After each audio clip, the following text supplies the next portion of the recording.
The freedom this has given me to come up here with nothing, which is one of the most exciting. It's better when you get that where you've got so much ancient coke in the waves, it's like slush. Remember that? I used to do gigs and I'd go up and say stuff like that, and they'd go, no, we don't remember that. And then I'd feel like, you're not thinking, you're the only people I can say this stuff to, and people laugh and think it's funny, instead of going, oh my God, it's appalling. I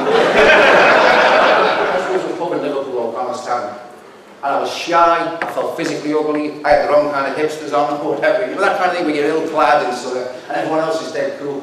I didn't really feel like a man, everyone else looked bigger than me physically, and there were tough guys there selling dope outside on the steps. And it was on and I'd walk up and there'd be guys like that, all right, just scanning the street and talking out the corner of their mouths and all that. And I'd be like some blushing, sort of odd, squeaky little boy going in there. And you know, like when you go into a club and someone says, should we dance with these two? And you go, let's get another drink first. And you have a moment with the alcohol where you become like Oscar Wilde and you sort of dancing on Mercer, and you do all that. That gets truncated very quickly, so in the end you go from going, oh yes sir, no sir, 3 bags full sir, next thing you have a drink and you go, hey fucking shit!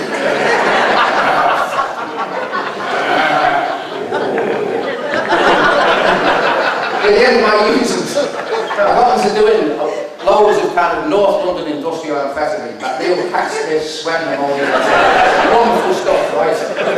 Where you inject it and you go, and you fall asleep, it's all the way to the body pack in. It's fucking great this. You wake up later, think I'm 18 again, I think I'll go to the cabin, no, you're 37, you're ugly, you're married.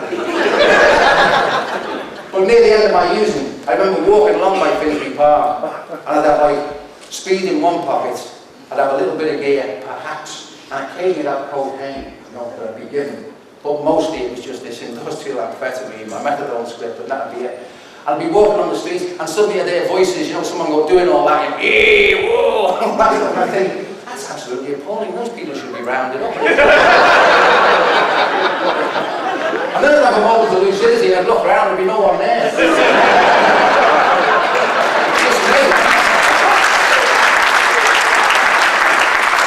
I'm glad to be free of that world.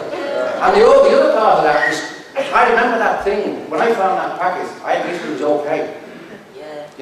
Now I've no debates around physiological addiction, it's physiological, it's real. But it was amazing, someone would come around and say, Thingy's got here, do you credit? And I'd rise from my bed and I'd think, I'll go round there. Shall I go round or shall I leave it? I think I'll go. Later or now, I think I'll go immediately. But I'd be walking down there like, whoo, talking to old men putting their hedges, top of the morning. I'm actually getting the packet and saying to the guy who had been moaning about 2 hours before, going, that bastard is, he just needs selfish. And everyone goes, I was worried about you, man. I'm in the packet, I'm walking up the street with this packet and thinking if the SAS appeared now, they wouldn't get this packet. I'm okay. Whatever else happens in the history of the world, at this moment, at this particular time, I'm at one with the universe. It's all right. The actual getting back and getting the citric out and the spoon and all that, it's all downhill. Outside. But probably the most insightful bunch of people you'll ever meet. Insightful even when there's not to be insightful. Bordering on paranoia. They throw weeks of amphetamines in there. It's probably not as judgment isn't as great. But I was told years ago we're a little bit more sensitive than other people. We're a little bit too generous, often to a fault, both emotionally and economically. And we're a little bit better off than most people. That's just a little secret. You look around and how's it feeling there at this moment? Good. Feel alive? Powerful. When we come together like this, and we actually sort of wake up and focus, there's a strange, powerful energy in the room. We're very powerful, When I'm on my own talking to the mirror like this, it doesn't feel like this. The conversation, the availability of the conversation is over here, that's the bit. But that's not something you can put on someone. That's not something you can tell them. Otherwise it's like, pull yourself together. Or, just say no. Just say no. Oh, it was that close, so I just said no. It's like it's beyond children, isn't it? Children are wiser than that. But politicians and the bullshit they spout and the nonsense nonsense. And I've watched the recovery movement grow and I've felt the rage within, and because suddenly it gets converted, it gets translated into some soundbite nonsense, that again we feel oppressed and we feel condemned. You know, our stuff goes way back. And that's why I say, sometimes we don't realise the significance of being here, now, in this room. Because what you guys are doing is standing still, the most heroic thing you can do, and saying, after generations, standing on the shoulders of those who've gone before you, who maybe couldn't, weren't in a position to actually address their condition, or even have the luxury of being able to look at themselves. And what you're saying is, let's unpack this thing. Let's argue about it. Let's explore it. Let's start to find out who we are. Why do I always find myself in the same relationship? Why does the man or woman in front of me, I get there from one, but suddenly overnight they take off their disguise and it's the same person who was there before, years before. Why do we repeat? All the old, whether it's Freud or Marx or all that thing that we are, that which we forget, we repeat. We save our venom for those we love. Is that true? It seems to be that's where, you know, we can all, I can come up here and speak and, oh yeah, that guy's really funny and all this. And then my wife was, if they only knew what you were being. And suddenly I'm kind of shrunk and if they only knew what a nasty old, you know. She doesn't just say that, I have to say that's not it. It's because she sees warts and all, the full bit. And a lot of this stuff is about allowing other people in. And something about this movement, that's the exciting part, the upside of whatever this is. We don't use those for nothing.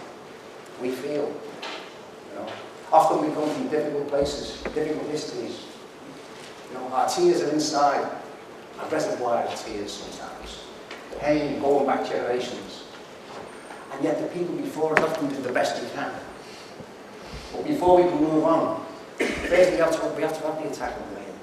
We have to be able to stand up and say, listen, this is what, somewhere in some kind of safe environment, we need to be able to get that stuff out and say, you fucking let it, whatever it is, we need to get all that venom out. And usually what we find is once we exhaust that rage, then we fall into the sadness and we start to find out who's underneath, the boy or girl within.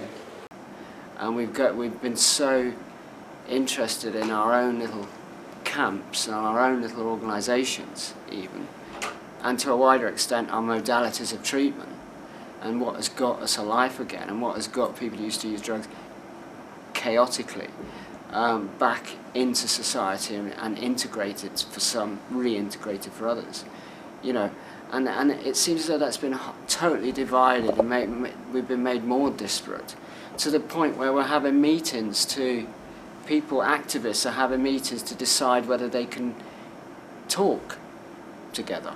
You know, we have that common shared experience of low self-esteem, discrimination and stigma, yet we're still just protecting our own little pots. And I think if we take a wider view and really protect society and our communities, really, I feel it begins with us. And interestingly enough, it fits in with the localisation agenda. For me, it begins in our local communities. If we can change our local communities, then surely we can make a bigger change regionally, then nationally. We have a society again. We need to remember that shared experience and that shared commonality of stigma, discrimination, and being outcast, really. And if we can remember that that's where we all came from, and we wanted something more positive for ourselves and others, then I think that's how we can mesh ourselves back together. I'm going to give you a little history of myself and Gary. We met at DDN 3 years ago? 3 years ago. 3 years ago. And that was on the point of amalgamation of two groups. We was the first two groups to amalgamate, wasn't we? Why I'm doing this is because actually Gary went up in front of everybody today and told his story, but I don't think the story done it justice because I think actually you didn't want to actually put too much self-praise on yourself, you know, because we know it's no recommendation. But I've got to praise you. Our group praises you, right? Yeah, we respect what you've done. We follow what you're doing. We're proud of what you've done, because actually from you left us, you started to present, go out on the road, become your own grassroots mechanism for service users. Is real service user involvement, right? Someone who has been with a group and had experienced a group and has empowered himself and has got faith in his own integrity, being who you are, right? Yeah, being authentic, being genuine, right? Yeah. So you know you can't fall, can you? Being real. Yeah, being real. But it shows for yourself when you're integral, right? Yeah, and you're truthful, you can get the involvement and service user involvement, and you know your numbers will swell, right? Yeah, and that's the involvement in it, right? Is to swell the numbers. The integration is getting people back into the community. That's it, yeah. And the way we've done that is through diversionary activities and setting up more. For example, someone didn't mention earlier on the presentation, we're buying 10 mountain bikes. That's getting people biking together. We've got a group allotment, we can garden on it. You know, we've got cameras so we can do photography. We've got a video camera so people can film each other and make our own alcohol awareness videos. And we've got all little other bits. They wanted games console nights, so we've gone out and bought PlayStation 3 and a Wii. They wanted board games, we've bought board games. So it's about putting all them little things in place, you know, making it as diverse as possible, but getting them back into the community, enjoying things that they should be. My point is this, right? Yeah, the only marginalised groups are people who marginalise themselves because there's a big network out there ready to embrace us and endorse what we're doing, and actually we can work in partnership. Give us a diagnosis of our weaknesses, Gary, because where have we gone wrong? We've done everything what was asked of us. Where have we gone wrong, Gary? Right, yeah? Come on, tell me. I think where you've gone wrong, and this from going back to what you've just said, you've done everything that was asked of you, right? Who's asked you it? That's the first thing, right? And the second thing is, why do they need to ask you it? Because it should be you asking them to do it. And that's where I've gone wrong, and thank you for that diagnosis. And that's why it's Gary Topley. Being independent as well, you know, we've been able to do a lot more because our hands aren't tied. In the group, weekly group meetings, everyone in the project, we decide what we want to do, you know, and then we do it. It's not, I'm going to have to tick that form, go through this form, go through that form. We just put it in place and do it. I'm an ex-service user, and I am now fully employed with the Small Business Consultancy. The Small Business Consultancy is a community interest company that started in 2009. We have a vision where we're to create a society where nothing holds people back from becoming successful. And we do this by inspiring and empowering people to become successful through enterprise. Be it on one of our E=MC² programs, where over 10 weeks we help people to not only teach them how to set up a business, we actually set up a small business with them.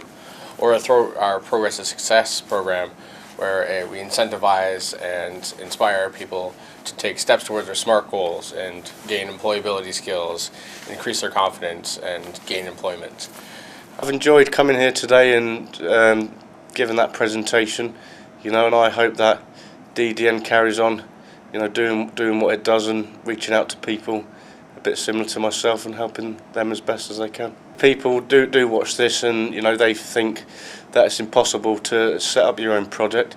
You know, believe in yourself and realise that there is people out there that still need help, and what better help, you know, they can get from their peers.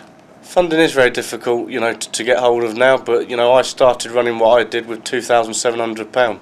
That isn't massive amounts. We've had very little since then in terms of support from other places, and I think that's why it's worked, because it's made me more determined and the others that come to project meetings more determined to make what we're doing now a success and create as much awareness and give as much support as we can.